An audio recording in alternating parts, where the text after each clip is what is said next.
Hey, what's going on, guys? This is Ryan with Ryini Beats, and I get this question a lot, people wondering about quality versus quantity. And you know what the problem is with it? Is that most people, they're so focused on quality that they never do anything, they never put anything out, right? Because they're trying to get to this quality point right away.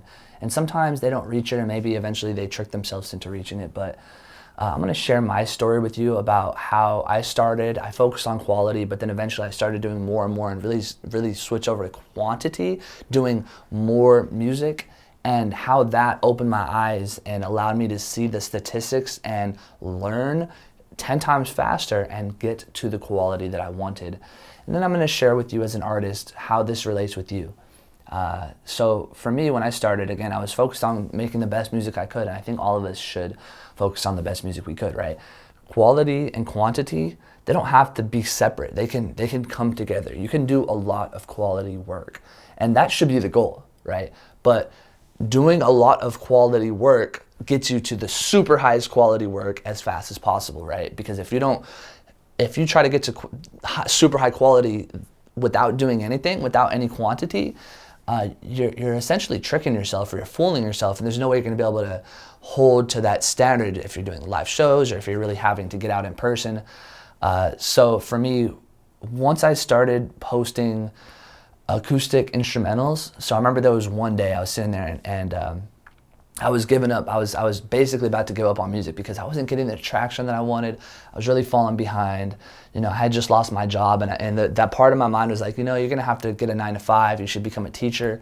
I remember I bought that book. I forgot what test it was, the test that you need to become a teacher. And I had that like a super thick book, and it was right there in my room. And I was looking at it like, you know, just thinking how it's gonna be when I start, you know, teaching in high school or middle school. I don't even know what I wanted to teach. But again, I didn't believe in music yet, and I was just like, man, I recorded a guitar instrumental, and it wasn't even complete, it wasn't even good. It was on my first guitar. It was like a $100 guitar. Wasn't even on a good microphone. And I posted it. I was like, you know what, I'm too lazy. I'm just gonna go out tonight. I'm just gonna post this thing. I don't even really care. I'm not even gonna add a beat to it. And in my mind, like, that was just quantity. I just wanted to post something, honestly. And that was my first acoustic guitar instrumental beat. And if you look at that, it blew up. I remember coming back a few days later, and I was just like, I'm just gonna check just for shits and giggles, just to see what happened with this beat. Or yeah, so I went on my YouTube and I saw it was my most popular beat, like, right away. And I was like baffled by it. I was like, all right, if I did this just messing around, I was just really just threw something out there, threw some shit at the wall, and it stuck.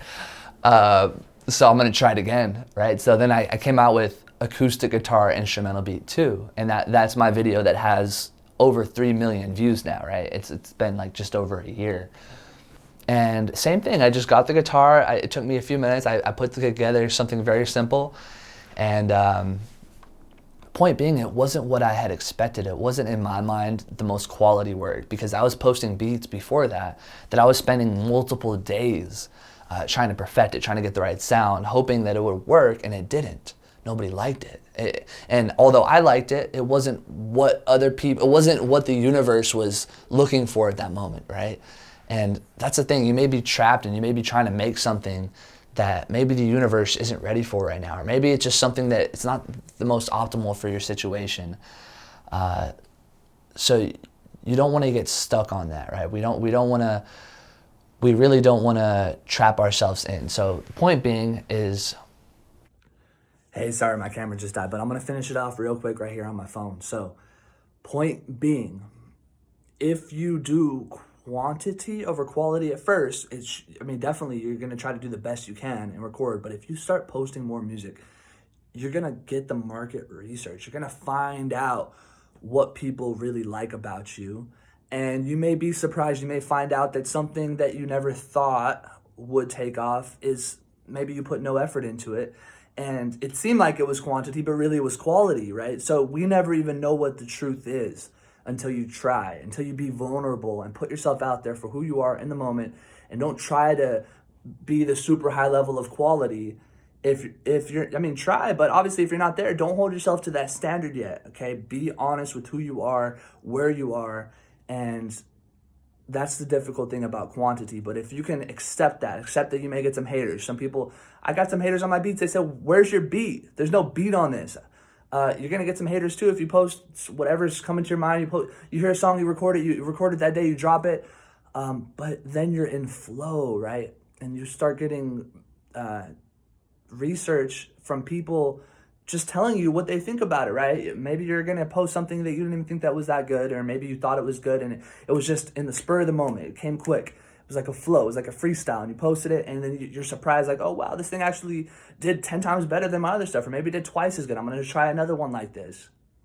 And doing that, focusing on quantity, but having quality, obviously, in your recording, in the moment, and being the best you can, and doing more is the fastest way to figure out who you are, what your sound is, what people want from you, and what you really want to represent. And once that happens, once you invest and accept that vulnerability inside yourself, then you're gonna unlock the highest quality through the momentum and the inspiration that you're going to get from actually being on the journey, being in the moment, and not having to overthink about the quality, but just putting yourself out there, being you, and yeah, just believe that you got this. Okay, now if this has helped you, again, I hope you just check out the Viral Independent Artist Bundle. I should have a link in the description. This is like the best tools that I put together for artists that are designed to help them grow. Not everything I do is designed to help artists grow. This is something new that I tried. Usually I'm just doing beat packs and other stuff, giving them beats, more beats. Well, I'm trying to give a little bit more. I'm trying to share some information, share my knowledge, and I figured this is the best way to do it. So if you're interested in checking out all of my best beats and all of my best information, everything I learned on my journey, and you want to condense that and learn it within maybe a day and have a good understanding of what I know about blowing up online, then again, check the description, check out the Viral Independent Artist Bundle. I created it for you. I created it for artists that are looking to find their sound and to blow up as quick as possible, authentically doing what they love. All right, I'll talk to you later.